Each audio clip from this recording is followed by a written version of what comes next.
Social media marketing.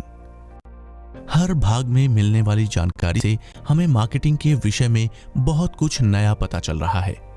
एक ऐसी ही theory है मार्केटिंग कॉन्सेप्ट्स की।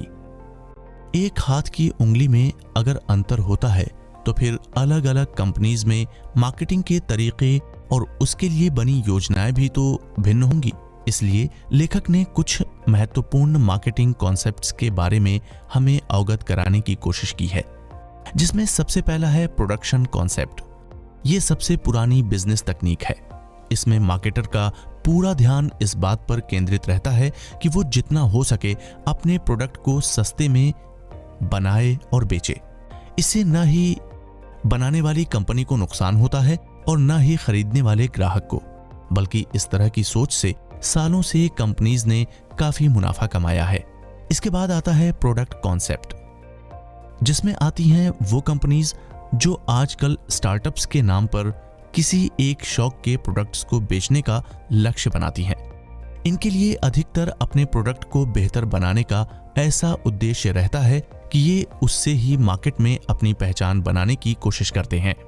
अपने प्रोडक्ट की क्वालिटी बढ़ाने में कोई हर्ज नहीं है, लेकिन लेखक ऐसे कॉन्सेप्ट में सिर्फ एक ही बात कहते हैं कि ऐसे प्रोडक्ट्स से इनके बनाने वालों को इतना लगाव होता है कि वो इसकी प्राइस पर ध्यान नहीं देते, और प्रोडक्ट्स चाहे कितना ही अच्छा क्यों ना हो, ग्राहक इस महंगाई का समर्थन नहीं करेगा। अगला है सेलिंग कॉन्सेप्ट। इसमें लेखक के अनुसार दो ही बातें हो सकती हैं। पहली ये कि कंपनी कुछ ऐसा बनाए जो अधिकतर लोग खरीदने के बारे में ही ना सोचें।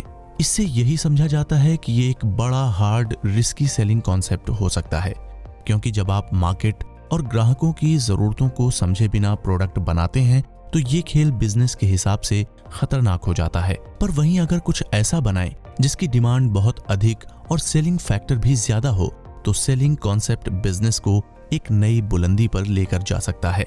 लेखक ने सेलिंग कॉन्सेप्ट के बाद बताया है मार्केटिंग कॉन्सेप्ट के बारे में। मार्केटिंग कॉन्सेप्ट वो तरीका है जिसे समझने के लिए वो उदाहरण देते हैं डेल कंपनी का। ये कंपनी कभी भी खुद से ग्राहकों के लिए पीसी या लैपटॉप नहीं बनाता। इनका सबसे पहला काम होता है अपने टारगेट कस्टमर्स को एक पावदान पर लाकर उनकी जरूरतें जानना। जब लोग अपनी जरूरत के फीचर्स बता देते हैं, तब डेल अपने टारगेट कस्टमर्स के लिए उन चुनिंदा फीचर्स को ध्यान में रखते हुए अपने प्रोडक्ट्स बनाता है। ये तरीका काफी कारगर साबित होता है। इस मार्केटिंग का दौर 1950 से शुरू हुआ। इसके पीछे बस एक ही धारणा थी, customer centred sense and respond philosophy, जिसके अंतर्गत काम था कस्टमर्स के लिए सही प्रोडक्ट्स ढूंढना और न कि सही कस्टमर्स अपने प्रोडक्ट्स के लिए ढूंढना।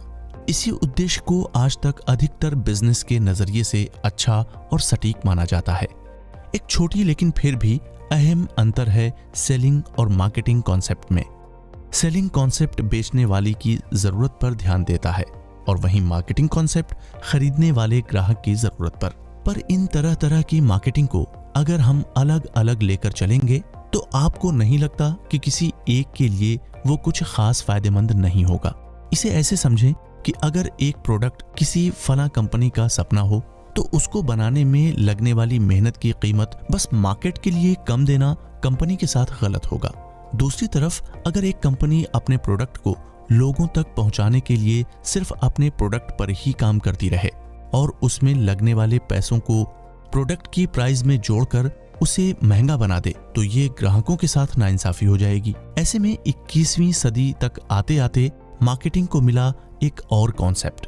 जी हाँ, ये हॉलिस्टिक मार्केटिंग कॉन्सेप्ट। अंग्रेजी में ये हॉलिस्टिक शब्द ये ही बताता है कि इसमें हर तरह की मार्केटिंग के अंश देखने को मिलेंगे।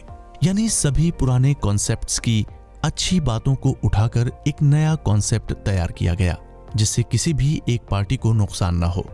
हाँ, मुनाफा घटता बढ़ता रहता है, लेकिन इस कॉन्सेप्ट से जो एक अच्छी चीज होगी वो ये कि किसी पर भी QSP कभी बोझ नहीं बन पाएगी। और यहाँ किसी से तात्पर्य है कस्टमर और मार्केटर। लेखक इस हॉलिस्टिक मार्केटिंग को थोड़ा और विस्तार से बताते हुए कहते हैं कि इसमें 4 कंपोनेंट्स हैं।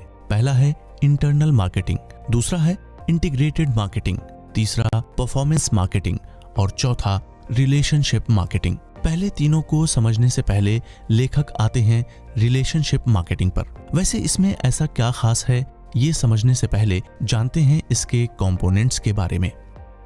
रिलेशनशिप मार्केटिंग के अंतर्गत आते हैं कस्टमर्स, एम्प्लॉइज, पार्टनर्स और फाइनेंशियल कम्युनिटी।